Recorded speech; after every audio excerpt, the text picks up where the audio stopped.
Hello Jawaafians, welcome back to our channel. So I have some exciting news for you and some exciting insights into study abroad. Now the topic today we're going to be covering is study abroad. What are the options I have? What is the best destination at the moment where I can get a visa guarantee?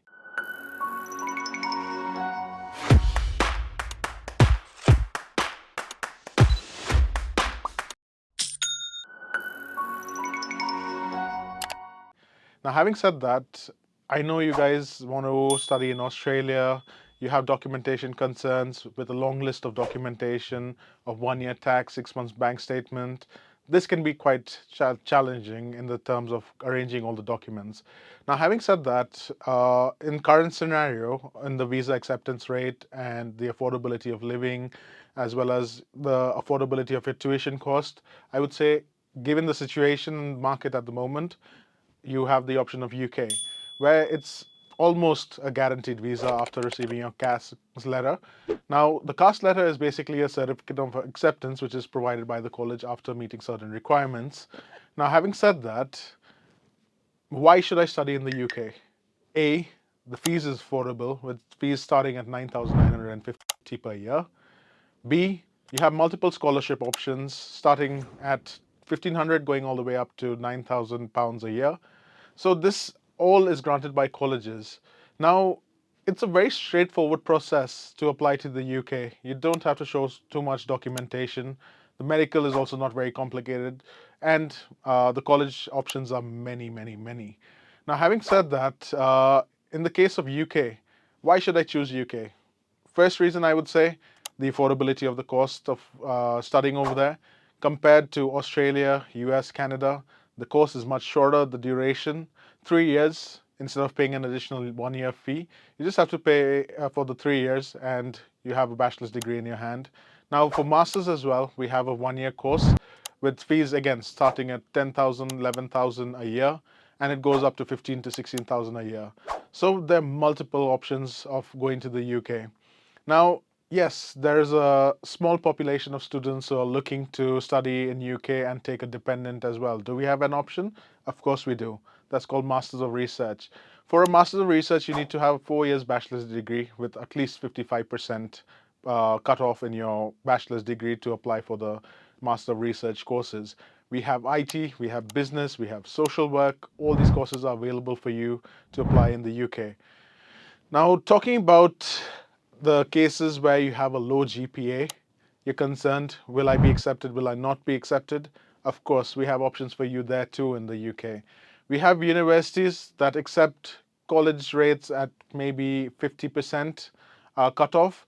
You're concerned about your language proficiency test. Maybe you didn't do so well in your IELTS and you are thinking, will I be valid enough to apply for this particular study abroad journey of mine to the UK? Of course, there are multiple options. You have the option of applying without IELTS, without PT, without Duolingo.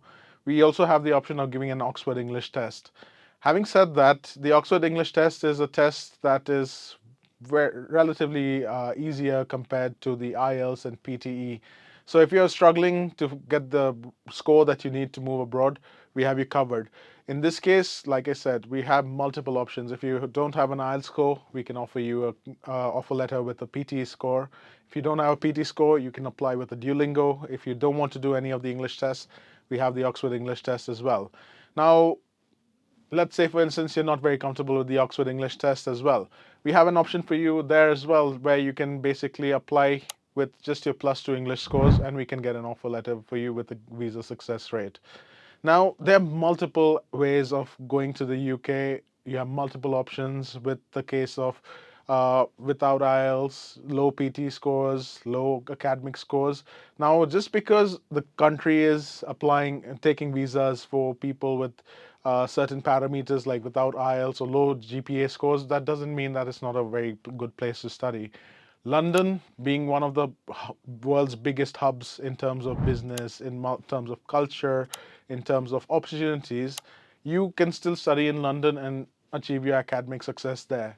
As you know, if you do a little research on the internet, UK is a place where the standard of education is very, very high. It's regulated by the government, so you cannot say that it's a fraud college or it's not a genuine college. All the colleges and universities in the UK are governed by the government of UK, and you can rest assured that the course over there that you're being taught is of a global standard. Now, post your study, what do I do? Should I come back to my country? Yes, there might not be a lot of PR options like most countries do, but given the situation right now, Australia doesn't offer so many courses. The visa success rate is not as high as it used to be. Canada, which used to be really popular destination for students in terms of colleges and admission rates, the numbers have come down there as well because of the vast documentation process there.